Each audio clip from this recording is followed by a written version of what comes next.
How important is tone of voice in dog training? Well, technique is definitely a lot more important. What do I mean by technique? First of all, having a set of expectations, knowing what you want from the dog is primary, and then knowing how to make the dog do it.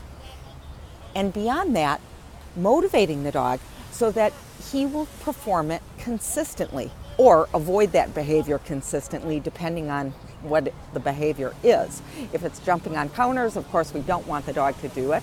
If it is sitting on command, we want the dog to do it everywhere and anywhere despite his outside temptations, and there are always going to be those outside temptations. By the way, there's a surf lesson going on right behind me here.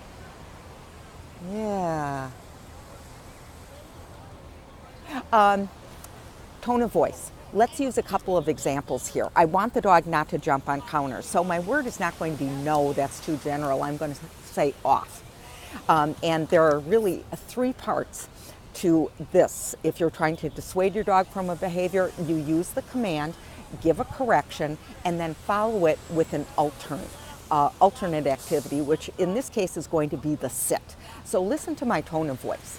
It's going to be off, you give a correction, and again, think about expectations. You will have set this up beforehand with a temptation on the counter and your dog on leash, ideally.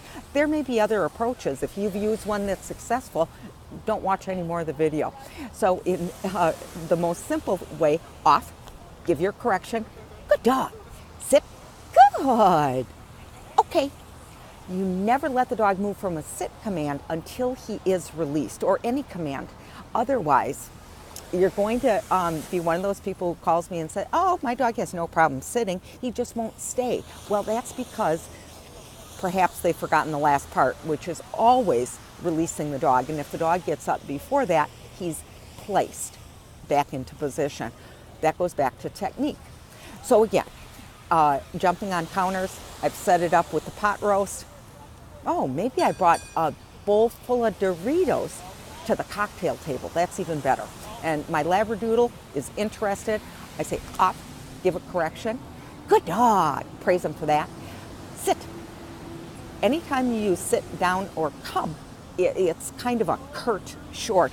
It's not a question mark. Stay. No. So again, it's sit.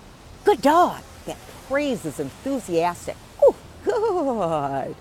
Should make the dog feel warm and fuzzy all over and should bring a smile to your face because you are happy to be training your dog. And then the release, okay, okay. It might be free, it might be something else. So again, that's kind of curt.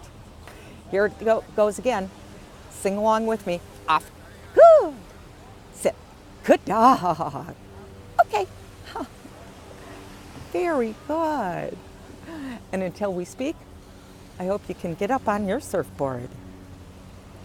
I can't.